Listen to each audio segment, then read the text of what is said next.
Hello दोस्तों, हम देख रहे थे बायोलॉजी क्लास। बायोलॉजी क्लास में हमने जो नया चैप्टर शुरू किया था वो डाइजेस्टिव सिस्टम स्टार्ट किया था। हमारा जो नया चैप्टर है वो डाइजेस्टिव सिस्टम। डाइजेस्टिव सिस्टम में हमने सबसे पहले जो ऑर्गन स्टार्ट किया था, जो डाइजेशन में सबसे पहला ऑर्गन पार्ट में आता है, वो था माउथ।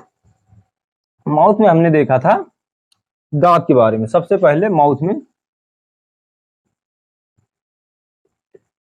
पहले हमने देखा था माउथ में टीथ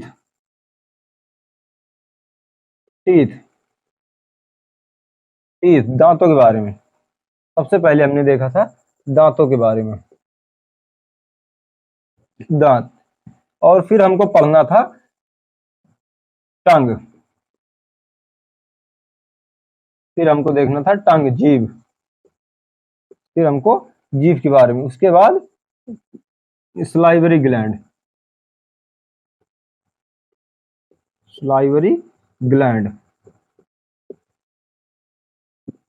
लारीय ग्रंथि, लारीय। फिर हमको देखना था लारीय ग्रंथि। हमको माउथ में 3 ऑर्गन पढ़ने हैं। टीथ में हमने देखा था, टीथ हम देख चुके थे। अब हमको देखना है स्ट्रक्चर ऑफ टीथ, दांतों की संरचना। दांतों की संरचना, स्ट्रक्चर ऑफ टीथ के बारे में देखना है, दांतों की संरचना। हमारा दांत कुछ इस प्रकार होता है। जो दांत होता है वो इस प्रकार होता है। दांत का सबसे बाहरी भाग, दांत का जो सबसे ऊपरी भाग है, सबसे क्राउन पार्ट है, जो वो सबसे कठोरतम पार्ट है, और वो इनामेल का बना होता है। सबसे बाहरी भाग जो होता है दांत का, वो इनामेल का बना होता है। दंत वल्क, जिसको दंत वल्क कहते हैं, जो इनामेल का बना होता है, जिसे दंत वल्क कहते हैं।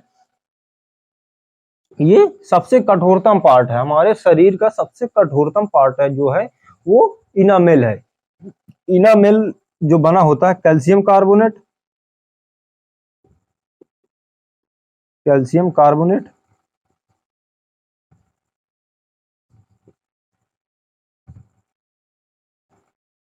कैल्शियम कार्बोनेट और कैल्शियम फॉस्फेट।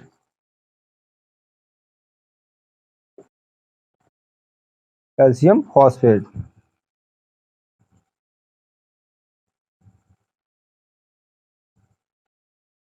कैल्शियम कार्बोनेट और कैल्शियम फॉस्फेट का बना होता है। ये सबसे बाहरी भाग होता है। और हमारे दांत में जो है,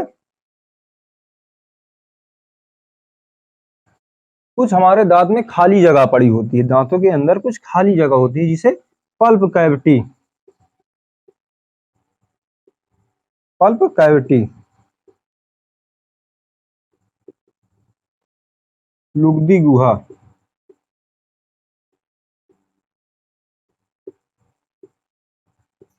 लुगदी गुहा कहा जाता है। अब कुछ होते हैं ब्लड वेसल्स, हमारे जो होते हैं ब्लड वेसल्स, और कुछ होते हैं गम्स, और जो गम्स होते हैं, गम्स मसूड़े, हमारे बॉडी जो दांत में होते हैं मसूड़े। अब आपने देखा होगा, जैसे आपने ब्रश किया तो मसूड़े में कहीं कहीं कट जाता है। जब कट जाता है तो जैसे मसूड़े डैमेज हो गए तो दांत आपका टूट भी जाता है। आपने ज्यादा ब्रश कर दिया अधिक तेजी से तो मसूड़े जो होते हैं वो सड़ जाते हैं, मतलब मसूड़े जो डैमेज हो जाते हैं, तो वहां से आपका दांत भी टूट जाता है वैसे। और होते हैं कुछ ब्लड वेसल्स,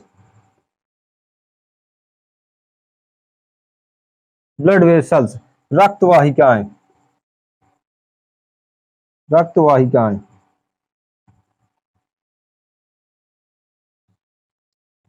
ब्लड वेसल्स, रक्तवाहिकाएं। ब्लड वेसल्स का काम है हमारे दांतों तक जो पोषक तत्व हैं, जो भी न्यूट्रिएंट्स हैं, उनको दांतों तक पूरी तरह से पहुंचाना, जो उनका कार्य होता है।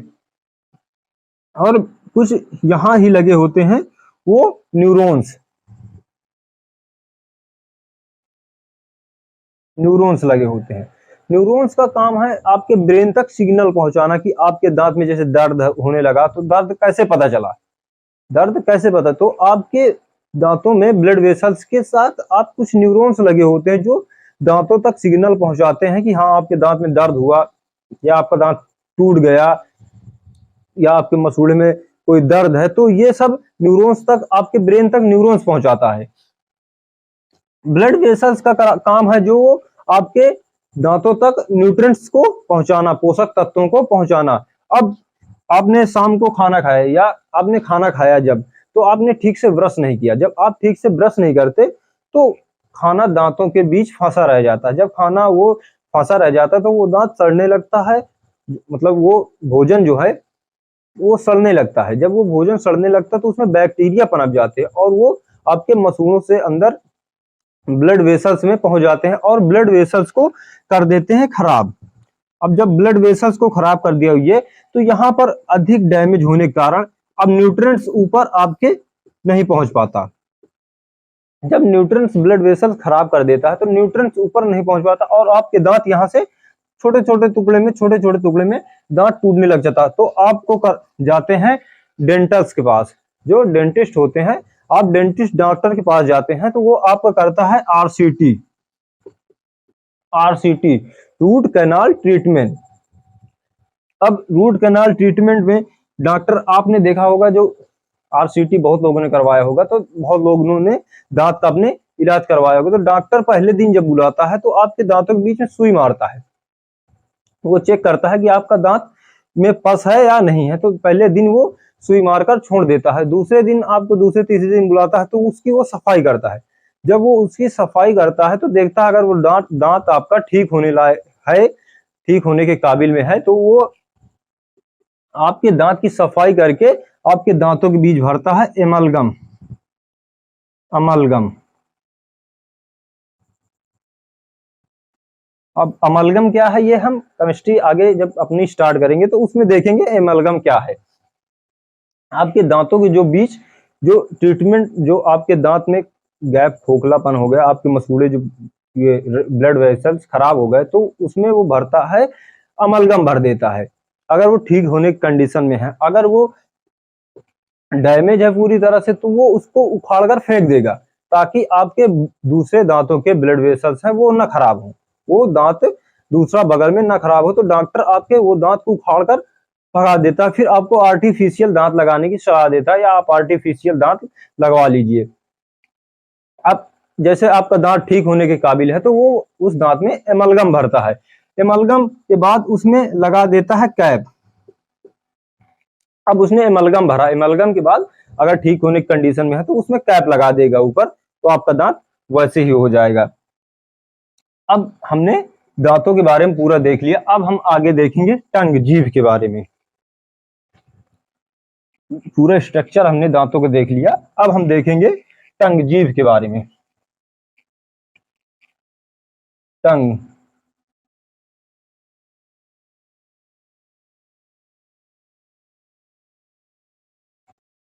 टंग, जीभ। अब हम देखेंगे जीभ के बारे में। जीभ एक सेंसरी ऑर्गन है।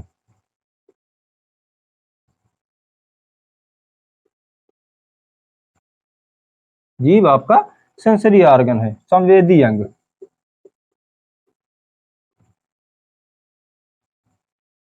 जीभ एक संवेदी अंग है। हमारे बॉडी में 5 सेंसरी ऑर्गन होते हैं, जो हमारे बॉडी में 5 सेंसरी ऑर्गन होते हैं, आंख, कान, नाक और जीभ और स्किन। आंख का काम है देखना, नाक का काम है हमें स्मेल देना, खुशबू कैसी महक है ये देना, कान का काम हमारा सुनना कैसी आवाज है, और स्किन का काम है हमें दर्द का एहसास कराना, या हमारे त्वचा में किसी ने टच किया इसका एहसास कराना कि दर्द कैसा है, क्या है। ये सेंसरी ऑर्गन है हमारे बॉडी के। टंग की जो लंबाई है वो 10 सेंटीमीटर, जीभ की जो लंबाई है वो 10 सेंटीमीटर है, और जीभ एक मस्कुलर ऑर्गन है, मांसपेशीय अंग है। जीभ जो है मांसपेशीय अंग है, इसमें कोई हड्डी वड्डी नहीं है, जीभ में किसी प्रकार की हड्डी नहीं, ये एक मांस का टुकड़ा है 10 सेंटीमीटर का। अब इसको आप कहीं किधर भी फोल्ड करें, ऊपर करिए, नीचे करिए, बगल, इधर, आप इसे किधर भी फोल्ड कर सकते हैं। पर आप अपने हाथों में देखिए, आपके हाथों में है हड्डी, आप इसको नहीं फोल्ड कर सकते, आप इससे ज्यादा फोल्ड करेंगे टूट जाएगा, या पीछे फोल्ड करेंगे टूट जाएगा। ये इसको किधर भी फोल्ड कर सकते हैं आप। ये मांसपेशी अंग है, ये एक मसल्स का बना हुआ है। अब हम देखेंगे जीभ जो है, जीभ में टेस्टिंग बर्ड लगे होते हैं।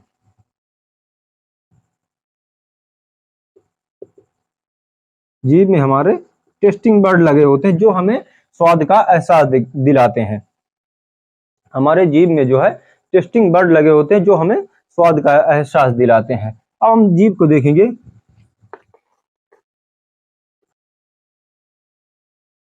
ये जीभ है हमारी, सबसे आगे का जो पार्ट है, जीभ का जो सबसे आगे पार्ट है वो स्वीट पार्ट है। स्वीट, मीठा, मीठे का स्वाद, स्वीट पार्ट मीठे का स्वाद देता है। ये सॉल्ट, जो हमारे बगल के होते हैं, सॉल्टी, नमकीन, नमकीन का स्वाद दिलाते हैं। और यहाँ सॉस, खट्टा, खट्टे चीज का स्वाद दिलाते हैं। और यहाँ पर लगा होता है biter,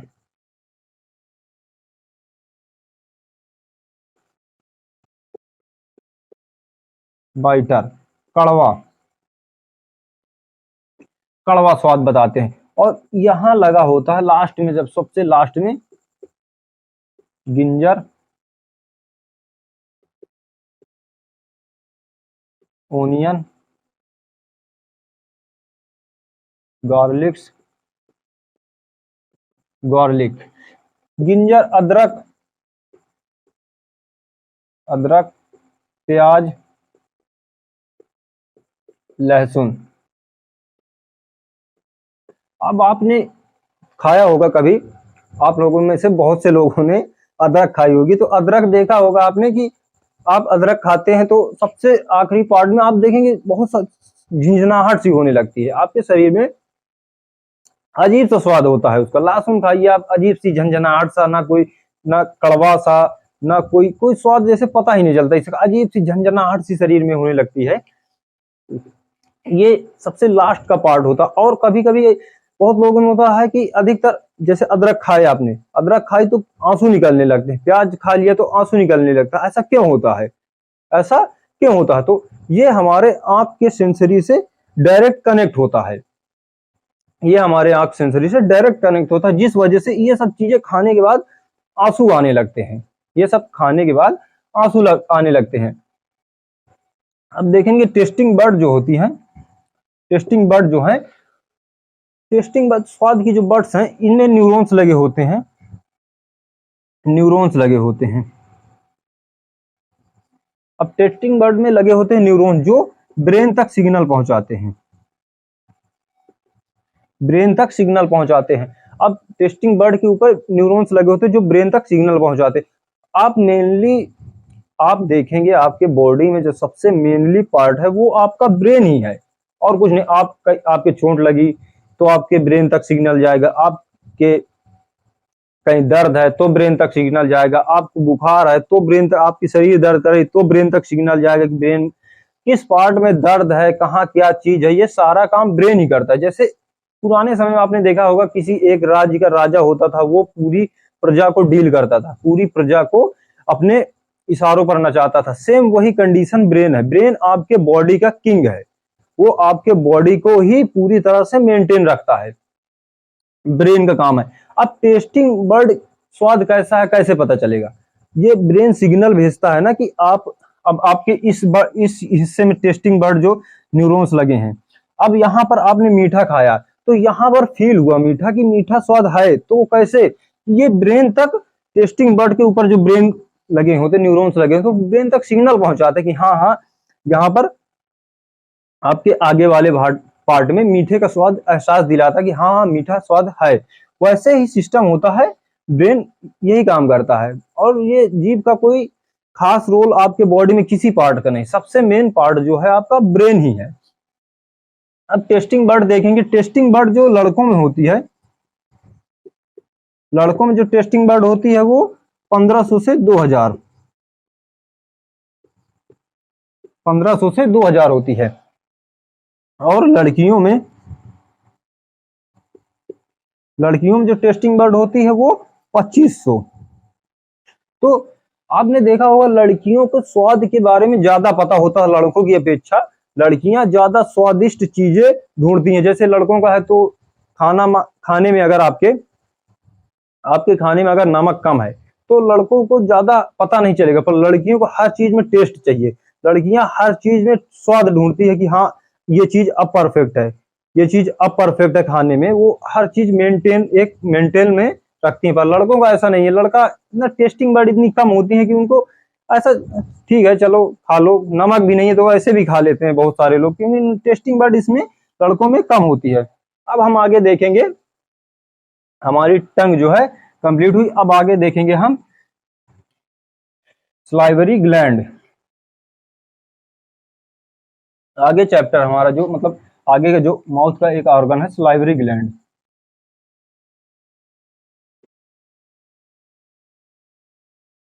salivary gland, salivary gland, सलारी ग्रंथि।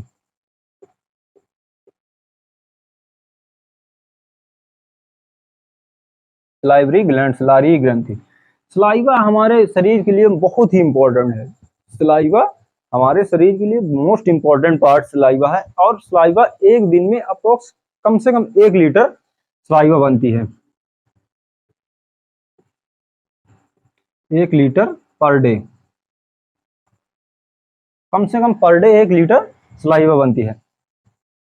अब हमारे बॉडी में कितने टाइप्स की सलाइवरी ग्लैंड होती हैं, तो नंबर 1 देखेंगे पैरोटिड,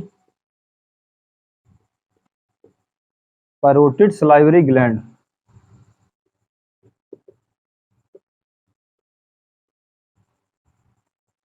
हिंदी में सेम नाम इसका है, हिंदी में भी इनके नाम सेम है, पैरोटिड सलाइवरी ग्लैंड। दूसरा है submandibular, submandibular, submandibular salivary gland.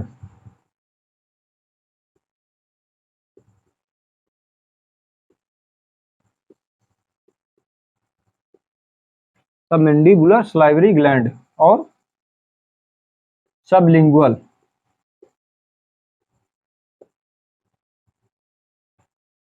Sublingual salivary gland.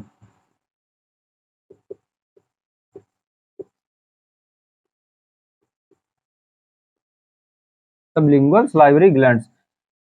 हमारे बॉडी में जो है हमारे जो माउथ है उसमें 3 टाइप की ग्लैंड्स होती हैं, 3 टाइप की सलाइवरी ग्लैंड्स होती हैं और 3 पेयर होती हैं, ये जोड़े में होती हैं। तो ये हमारे टोटल जो माउथ मतलब मुंह में हमारे बॉडी में कितनी सलाइवरी ग्लैंड्स होती हैं, तो हमारे बॉडी में 3 टाइप की होती हैं और 3 पेयर होती हैं, मतलब 6। हमारे बॉडी में जो सलाइवरी ग्लैंड होती हैं वो 6 सलाइवरी ग्लैंड होती हैं। अब ये कभी कभी क्वेश्चन पूछ लेता है, जब वनडे एग्जाम अच्छे लेवल के हैं, जब सीजीएल सीएसएल और अच्छे लेवल के एग्जाम होते हैं उनमें पूछ लेता है सबसे बड़ी जो सलाइवरी ग्लैंड कौन सी है, तो सबसे बड़ी सलाइवरी ग्लैंड पैरोटिड ग्लैंड, सबसे बड़ी सलाइवरी ग्लैंड है वो पैरोटिड सलाइवरी ग्लैंड है। इनका लोकेशन पूछ लेता है, इनका लोकेशन भी पूछ लेता है, तो सबसे बड़ी पैरोटिड सलाइवरी ग्लैंड जो कान के पास स्थित है, कान के पास, कान के पास। इसकी संख्या जो होती है 2 होती है। अब पूछ लेता सबसे छोटी सलाइवरी ग्लैंड, सबसे छोटी salivary gland sublingual salivary gland सबसे छोटी, सबसे छोटी है, सबसे छोटी सलाइवरी ग्लैंड है वो सब लिंगुअल सलाइवरी ग्लैंड है। ये जीभ के नीचे, इसका जो लोकेशन है जीभ के नीचे, इनका लोकेशन जो है वो जीभ के नीचे, सब मैंडिबुलर सलाइवरी ग्लैंड। अब पूछ लेता है इन तीनों में से, या पूछ लेगा आपके बॉडी में सबसे ज्यादा सलाइवा कौन सी ग्लैंड बनाती है, सबसे ज्यादा सलाइवा कौन सी सलाइवरी ग्लैंड्स बनाती है। तो सबसे ज्यादा सलाइवा सब मैंडिबुलर सलाइवरी ग्लैंड बनाती है 75%, 75%, और ये दोनों 25%, लार का 25% हिस्सा ये दोनों बनाती हैं और 75% सब मैंडिबुलर बनाता है, सब मैंडिबुलर बनाती है। इसका लोकेशन जो है वो निचले जबड़े के नीचे, निचले जबड़े के नीचे, निचले जबड़े के नीचे, इसका लोकेशन जो है वो निचले जबड़े के नीचे है। अब आपने पढ़ा होगा इससे पहले जब हम टीथ पढ़ रहे थे, तो मैक्सिबुलर ऊपरी के जबड़ा, मैक्सिबुलर और नीचे मैंडिबुलर, तो सब मैंडिबुलर जॉ, मतलब मैंडिबुलर जबड़े के नीचे। इसे याद करना आसान है कि मैंडिबुलर सलाइवरी ग्लैंड, हमने दो टाइप्स के जबड़े पढ़े हैं, मैक्सिबुलर और मैंडिबुलर, दो जबड़े पड़े थे, नीचे वाला मैंडिबुलर जबड़ा। तो ये मैंडिबुलर जबड़े के नीचे। अब आप खाना खाते हैं, जैसे कभी कभी आपका खाना तीखा हो जाता है, तो आप देखेंगे बहुत तीखा खाने के बाद, बहुत कड़वा खाने के बाद आपके मुंह में लार इकट्ठा होने लगती है, जो लार इकट्ठा होने लगती है, तो लार ज्यादा बनने लगती है, तो ये निचले जबड़े के नीचे सब मैंडिबुलर लार अधिक निर्माण करता है। अब ये देखेंगे हमारे बॉडी में जो लार का काम क्या है, लार के क्या क्या फायदे हैं, लार में क्या क्या पाया जाता है, अब ये देखेंगे। सलाइवा, सलाइवा लार, सलाइवा क्या क्या बेनिफिट है हमारे बॉडी में, और सलाइवा में क्या क्या पाया जाता है। सलाइवा में सबसे पहले वाटर, वाटर जल, और फिर म्यूकस, म्यूकस श्लेष्मा। म्यूकस क्या है, आपको म्यूकस क्या है, आपने देखा होगा आपकी लार जो होती है वो चिपचिपी टाइप्स की होती है, लार जो होती है वो चिपचिपी टाइप्स की होती है। वो चिपचिपी टाइप्स की लार क्यों होती है, तो आपकी लार में पाया जाता है म्यूकस, श्लेष्मा पाया जाता है, इस वजह से आपकी लार जो होती है वो चिपचिपी टाइप्स की होती है।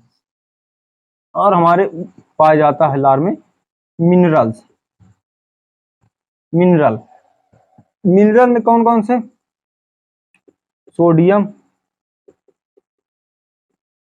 पोटेशियम और क्लोरीन,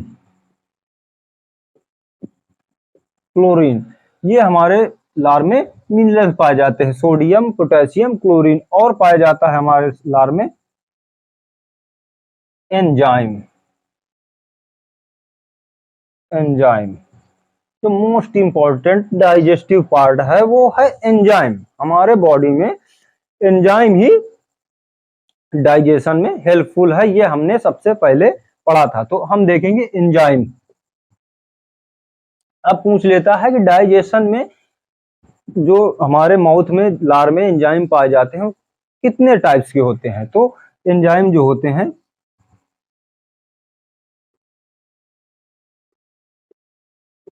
एंजाइम दो टाइप्स के, लाइसोजाइम,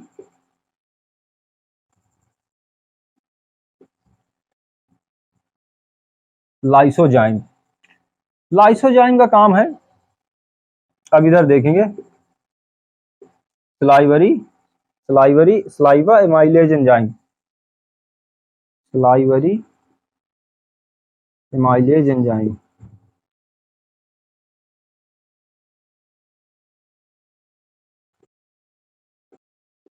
सलाइवरी एमाइलेज एंजाइम, इसी का दूसरा नाम है अथवा इसी का दूसरा नाम है ptyalin, ptyalin amylase, amylase enzyme.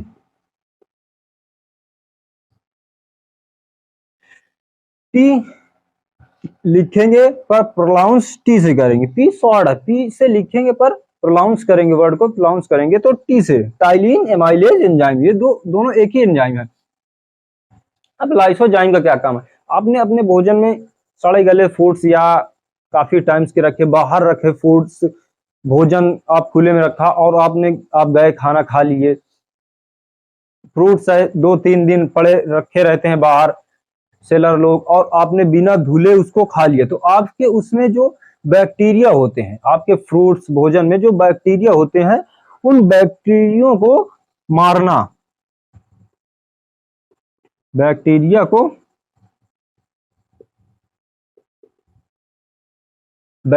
को मारना, जो बैक्टीरिया भोजन में आपने खाए, जो बैक्टीरिया जीवाणु भोजन में खाए, उनको मारना लाइसोजाइम का काम होता है। आप पूरी तरह से मार नहीं पाते, कुछ हिस्सा रह जाता है जिससे नहीं तो आपके बॉडी में कोई बीमारी ही ना हो।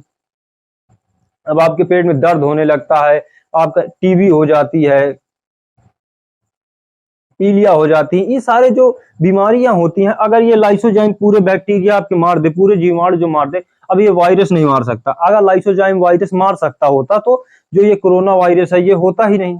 जब अब आपने जो सांस लिया, पानी पिया, खाना खाया, उसमें से जो बैक्टीरिया गए वो लाइसोजाइम मारता है। अगर वो लाइसोजाइम बैक्टीरिया वायरस को भी मार सकता तो आपकी कोरोना होता ही नहीं, फिर ये कोरोना बीमारी होती ही नहीं। तो लाइसोजाइम कुछ मात्रा में बैक्टीरिया को, काफी हद मात्रा में, मान लीजिए करीब 60 से 70% तक ये बैक्टीरिया को मार देता है। और जो हमारी ये ग्लैंड्स हैं, टाइलिन, टाइलिन एमाइलेज एंजाइम, इनका काम है डाइजेशन, डाइजेशन मेनली काम। आपको मैंने पहले इससे पढ़ाया था कि सबसे पहले डाइजेशन मुख में, माउथ में स्टार्ट हो जाता है। सबसे पहले डाइजेशन जो माउथ में स्टार्ट होता है, तो लार में हमारे स्लाइवरी एमाइलेज एंजाइम होता है या टाइलिन एमाइलेज एंजाइम, वो डाइजेशन कराना स्टार्ट करता है। और इससे पहले मैंने ये भी पढ़ाया था कि सबसे पहले जो डाइजेशन होता है वो किस चीज का होता है? सबसे पहले डाइजेशन जो स्टार्ट होता है वो कार्बोहाइड्रेट का, कार्बोहाइड्रेट का, कार्बोहाइड्रेट, कार्बोहाइड्रेट शर्करा, शर्करा का। अब कार्बोहाइड्रेट को किस फॉर्म में हम लेते थे? स्टार्च के, हमने लिया स्टार्च के फॉर्म में, स्टार्च के फॉर्म से माल्टोज के फॉर्म में, माल्टोज के फॉर्म में, स्टार्च के फॉर्म को माल्टोज के फॉर्म में कन्वर्ट करने की जो क्रिया, जो कन्वर्ट करता है वो टाइलिन एमाइलेज एंजाइम कन्वर्ट करता है। अब हम देखेंगे डाइजेशन जो है, डाइजेशन देखेंगे।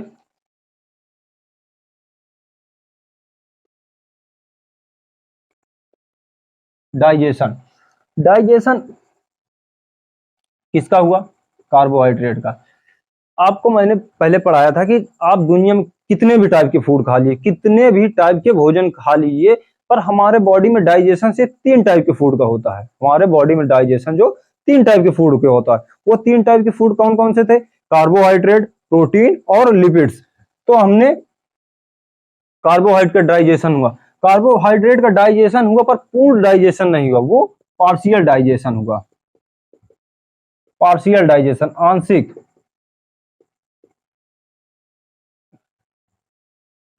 आंशिक रूप से डाइजेशन, पूरी तरह डाइजेशन नहीं हुआ, कुछ मात्रा में, कुछ मात्रा में डाइजेशन हुआ, पूर्ण रूप से नहीं, आंशिक रूप से डाइजेशन हुआ। और अनडाइजेस्टेड फूड कौन कौन से थे? प्रोटीन और लिपिड्स। अनडाइजेस्टेड फूड थे तो वो प्रोटीन और लिपिड्स। अब पार्शियल रूप में डाइजेशन हुआ, अब भोजन जो मिलकर तैयार हुआ, जो ये भोजन बना डाइजेस्टेड और अनडाइजेस्टेड, ये डाइजेस्टेड फूड है, ये डाइजेस्टेड फूड है और ये अनडाइजेस्टेड है, ये अनडाइजेस्टेड फूड है। अब इन दोनों का जो मिश्रण बन के तैयार हुआ उसको क्या कहते हैं? क्वेश्चन पूछ लेता है जो आपके भोजन में डाइजेशन हुआ, आपके मुंह में डाइजेशन जो हुआ उसके बाद का जो फूड है, आपके मुंह में जो डाइजेशन हुआ उसके बाद का जो तैयार हुआ फूड, उसको क्या कहते हैं? बोलस। बोलस, बोलस, इसको कहते हैं बोलस।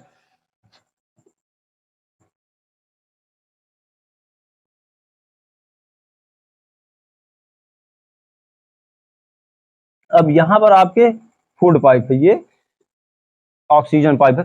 तो फूड पाइप जो है आपके मुंह में जो भोजन बनकर तैयार हुआ, आपके क्वेश्चन पूछ लेता था कि ये जो फूड पाइप है ईसोफेगस, इसको ईसोफेगस भी कहते हैं, ये जो फूड पाइप है इसमें कौन सा भोजन जाता है, कौन से इस भोजन का क्या नाम है? ये जो मिक्सचर बन के तैयार हुआ जो ये भोजन जाता है, ये कौन सा भोजन है? तो ये बोलस फूड, इस फूड को बोलस फूड कहते हैं। अब ये जो ईसोफेगस है फूड पाइप, इसमें किसी प्रकार का कोई डाइजेशन नहीं होता और ये फूड बनकर तैयार हुआ, जो मिक्सचर डाइजेशन और अनडाइजेस्टेड फूड बनकर तैयार हुआ उसको बोलस कहते हैं, जो हमारे ईसोफेगस फूड पाइप में जाता है। कभी कभी क्वेश्चन पूछ लेता है कि आपके फूड में जो भोजन गया, आपके फूड पाइप से जो भोजन गया उस भोजन को क्या कहते हैं? उस भोजन कहते हैं बोलस। अब हम आगे देखेंगे ईसोफेगस या फूड पाइप। हमारा जो नेक्स्ट है ईसोफेगस या फूड पाइप।